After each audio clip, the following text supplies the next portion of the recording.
আজকে আমরা বিরাট একটা হুজুরের বই দেখাবো, কারণ আমরা বললে খালি গালিই দেয়। বিরাট একটা হুজুর, যেই হুজুরের নামটা মঞ্চের মানুষ একটু জোরে করে পড়বে, আপনারাও শুনে নেবেন। এই বইটার লেখককে একটু বলেন তো, খালি লেখকের নামটা বলেন।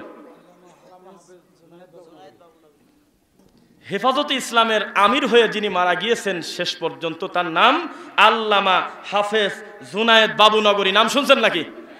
হ্যাঁ। তা এই লোকটা মরার আগে যে বইটা লেখছে উনি কি মনে করছিল এই বইটা যাতে কেউ না পড়ে এই আশায়, না বইটা লেখার উদ্দেশ্য লাখো মানুষের কাছে তার এই খেদমতটা পৌঁছে যাওয়ার উদ্দেশ্য? নইলে বই ছাপাবে কেন? তাহলে এই বইতে আমরা কয়েকটা পৃষ্ঠা পড়ে দেখি উনি কি বলে গিয়েছেন আর বর্তমান বাস্তব অবস্থাটা কি। দরকার আছে কিনা? কারণ একে খুব ভালোবাসার মানুষ আছে যার নামের উপরে লাখো মানুষ জড়ো হয়ে যাবে। আমি কিন্তু বলেছি আপনাদেরকে, শুনছেন নাকি? শুরুটা করি আগে আজান দিয়ে। আজানও কিন্তু আমাদের হাত থেকে ছাড় পায় নাই, আজানের দোয়া। উনি বলতেছে, আল্লাহুম্মা রাব্বা হাযিহিদ দাওয়াতিত তাম্মাহ ওয়াস সালাতিল কাইমা আতি মুহাম্মাদানিল ওয়াসিলাতা ওয়াল ফাদিলাহ ওয়া বা'আসহু মাকামান মাহমুদানিল্লাযী ওয়া'আতা।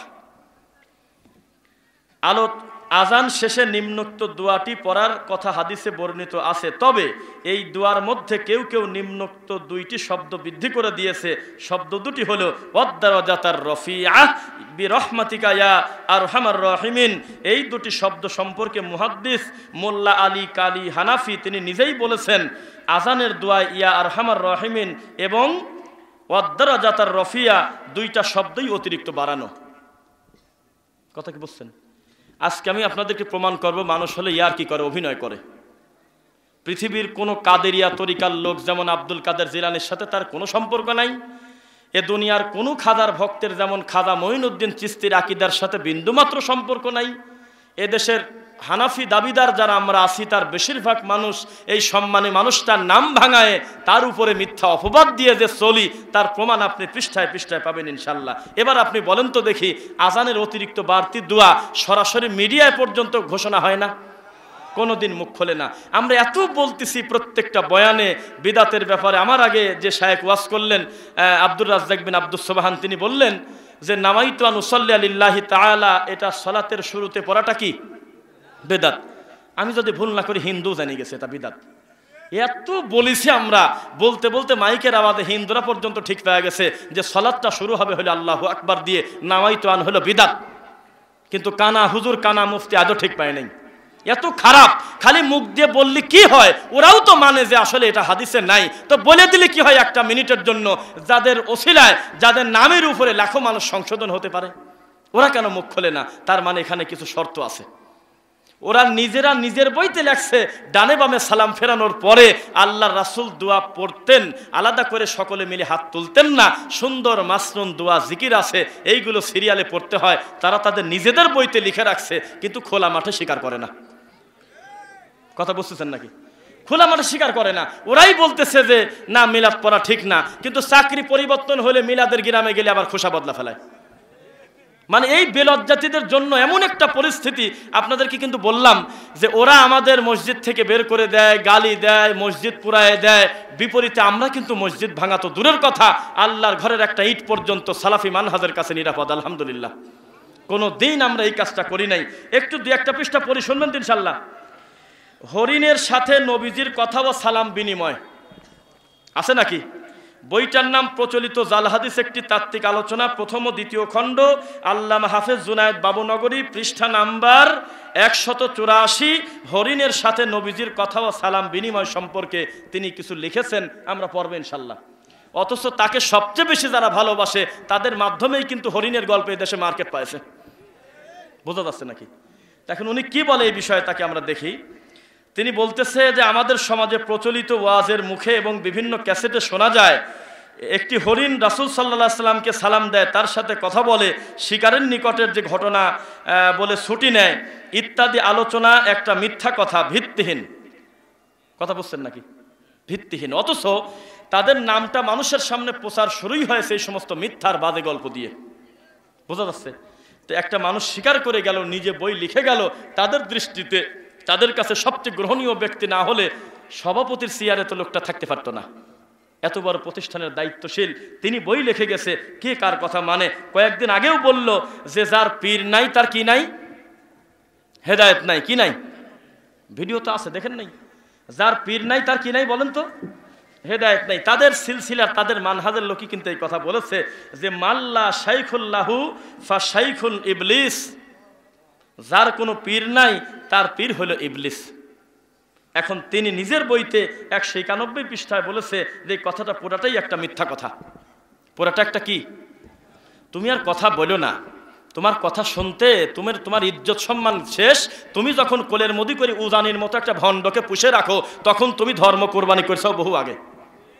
তুমি আর কথা বলো না, তুমি আর বলো না যে আমার সিলসিলা, আমার অমক, তোমার চাইতে বড় হুজুর এই লোকের চাইতে বড় এখনো তুমি হওয়ার সময় পাও নাই। তুমি শয়তানি বাদ দাও। তোমার মতো লোক কোলের ভিতর করে উজানি, আল্লাহর কসম দ্বিতীয় দেওয়ানবাগি, আল্লাহর কসম এই চরমনাই দেওয়ানবাগি, দ্বিতীয় দেওয়ানবাগি। জান বলে দিলাম আমি, এ কত বড় খারাপ। তাকে তার মুরিদ আল্লাহ বলে ডাকতেছে, কিছুই কয় না, চুপ করে থাকে। একবারও বললো না তো দাঁত ভাঙি ফেল ভাই, মা আমি কি আল্লাহ হতে পারি? আমি তো মাখলুক। এই পাগলের সরাও এখান থেকে। বরং এই দৃশ্য দেখে বাপের বয়স একটা মুরব্বী বলে এই কেরে পাগল ছাগলে সর, তখন উনি প্রতিবাদ করে বলতেছে আমি ওয়াজি করব না। এইরকম নোংরা লোক যখন কোলের মদি করে পুষে রেখে বলতেছো আমাদের দেওবন্দি সিলসিলার, তখন তোমার সিলসিলা কোরবানি হয়ে গেছে। তুমি কোন জাতি লোকটা প্রমাণ পেয়ে গেছি আমরা। লোকটা জিকির করাচ্ছে, ওয়াজ করতেছে, একজন আলেম, তোদের সবচেয়ে গ্রহণীয় পীর। এই লোকটার মাথার উপর দিয়ে উল্টে দিয়ে পরে চলে গেছে। ও লোকটার যদি লুঙ্গি পরা থাকতো মোটি দেখা যেত। একটা ভিডিও যদি প্রমাণ করতে না পারে জুতা ফিটা করেন আমাকে, আর কি বলবো বলেন? কিভাবে বললে শুনবেন? লোকটা জিকির করতেছে, ওই লোকের মুখের উপর লাভ দিয়ে উল্টে দিয়ে নিচে বাড়া পড়ে গেছে। এখন ওনার লুঙ্গি মুঙ্গি থাকলে কি যে হয়তো তার ঠিক নাই, মনে হয় পায়জামা পরা ছিল। তাও কোনোদিন এই বেলজ্জাতির একটা বার প্রশ্ন করে না দেখে এই সব প্রতিবন্ধী আমাদের মানহাজে থাকবে কেন? পুষে রাখছে কোলের মধ্যে করে। ডক্টর জাকির নায়েক ইহুদির দালাল বললে ওর কিছুই সমস্যা নাই, কিন্তু এই সমস্ত অদ্ভুত কথা কুফরি বাক্য ব্যবহার করলে লাইভ যায় না।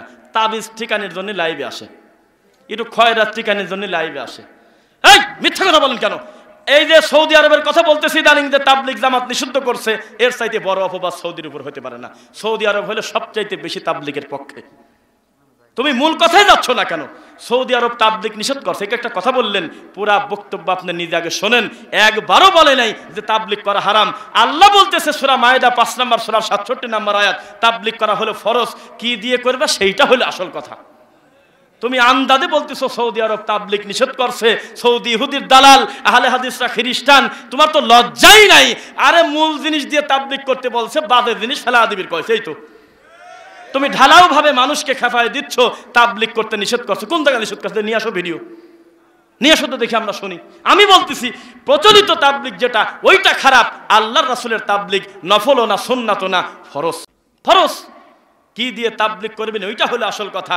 আমরা কিন্তু বারবার বলেছি, আমার ডান পাশে মনে করেন এক বাটি টিউবওয়েলের স্বচ্ছ পানি থাকতে পারে নাকি? আমার বাম পাশে গরুর গাভীর সেনা হলে এক বাটি, দুই পাশে দুই বাটি, এক জায়গা টিউবওয়েলের পরিষ্কার পানি, এক জায়গা হলো গাভীর সেনা। দুইটার মধ্যেই যদি আমি এক পোয়া করে সিঁড়ি দেই, ভিজবে না? এই কথা বলেন না কেন? ভিজবে কিনা? তো ভিজাটাই কি আসল কথা, না কি দিয়ে ভেজাবেন ওইটা আসল কথা? আরে কথা বলে না। দাওয়াত যেভাবে ইচ্ছা দেওয়াটাই যদি কথা হয়, তাহলে তো গাভীর সেনা দিয়ে সিঁড়ি ভিজে খান আপনি দেখি। এখন ভেজানোটা আসল কথা না, কি দিয়ে ভেজাবেন ওইটা হলো আসল কথা। তাবলিগ করা ফরজ, বিনা কারণে আপনি বলতেছেন আমরা তাবলিগের বিরোধী। আমরা বলেছি তাবলিগ করবেন হলে দুইখান জিনিস দিয়ে, একখানের নাম হলো কোরআন আর একখানের নাম হলো সহিহ হাদিস। আপনি টাইনি চলে যাচ্ছেন স্বপ্নের বইয়ের দিকে। আপনি মানুষের মতামত প্রচার করতেছেন, যেখানে কথায় কথায় মিনিটে মিনিটে আল্লাহ রাসূলের উপর অপবাদ দেওয়া, জাল কথা লেখা, জয়ীফ কথা লেখা। এই জন্য সৌদি আরব বলছে মিথ্যা কথা দিয়ে তাওহীদের দেশে দাওয়াত চলবে না, ভাগিয়ে চলে যাও। যেদিন কোরআন এবং সহিহ হাদিস বলো, সেই দিন সবচাইতে বেশি আগে জায়গা দেবো হলো তোমাদের। খালি খালি মিথ্যা অপবাদ দিচ্ছে। একটা হুজুক উঠে দিয়েছে দেশে যে তাবলিগ জামাত নিষেধ করছে। তাবলিগ করা ফরজ, কয়েকবার কথাটা রিপিট করলাম, কিন্তু কি দিয়ে করতে হবে? বাড়িতে যায় বাংলা কোরআন থাকলে পড়ে 5 নম্বর সূরা, সূরা মায়েদা 67 নম্বর আয়াত একটু পড়ে দেখেন। মানুষের উপর কোনোদিন অপবাদ দিয়েন না। আল্লাহ বলতেছে তাবলিগ করা ফরজ, আর সৌদি আরব এইটুক বোঝে না যে আল্লাহর কথা উল্টালে কুফরি হয়, বোঝে না। কি দিয়ে করবেন ওইটা হলো আসল কথা। মানুষের তৈরি করা কোনো মতবাদ, মিথ্যা কথা, জাল জয়ীফ হরিণের গল্প দিয়ে কোথায় দিন লেখা আছে সালাম দেশে এমন ভালো মানুষ যে আল্লাহর নবী কবরেতেন হাত বাই করে দিয়েছে, তো এই বইটা নিষেধ করবে না? কথা বলেন দেখি। আপনাদের অনেকের কষ্ট হচ্ছে মনে হয়। পুরা কথা রেকর্ড হচ্ছে। হুজুর তো আপনার হুজুর ওয়াজ করে, আমরাও তো ওয়াজ করি। আমরা চ্যালেঞ্জ করেছি আমাদের বক্তব্য পুরাটা শুনবেন। মানুষ হিসেবে মানুষের শব্দ চয়নের কিছু ভুল হতে পারে, তবে মূল কথায় আমরা মানুষের মতামত নেই না, কোনোদিনও না ইনশাআল্লাহ। আমরা নেই আল্লাহর কথা এবং আল্লাহ রাসূলের কথা সাল্লাল্লাহু আলাইহি ওয়াসাল্লাম। কথা বোঝা যাচ্ছে নাকি? আমাদের পিছনে যেসব ভাইয়েরা একটু কষ্ট করে এক সাইডে বসে যাবেন, সবচেয়ে সুন্দর হয়। তো আপনাদের আলহামদুলিল্লাহ মনে হচ্ছে আজকে ওয়াজ শুনতেই এসেছেন। পরিবেশ পরিস্থিতি বড় শান্ত, এলোমেলো কোনো ভাব নাই। আমরা আরো কিছু সময় কথা বলবো ইনশাআল্লাহ। মাশাআল্লাহ, আপনাদের তো আওয়াজ খুব ভালো আছে। আল্লাহ তুমি আমাদের সকলকে দ্বীনের জন্য কবুল করো, আল্লাহুম্মা আমিন। তাহলে আমরা কি নবীদেরকে নিয়ে বাড়াবাড়ি করব? আপনি যখন বলতেছেন যে আল্লাহর নবী মাটির তৈরি, তখন মনে হচ্ছে আপনার চাইতে নবীর দুশমনী আর নাই, যিনি বলতেছে নূরের তৈরি। কথা বুঝছেন নাকি?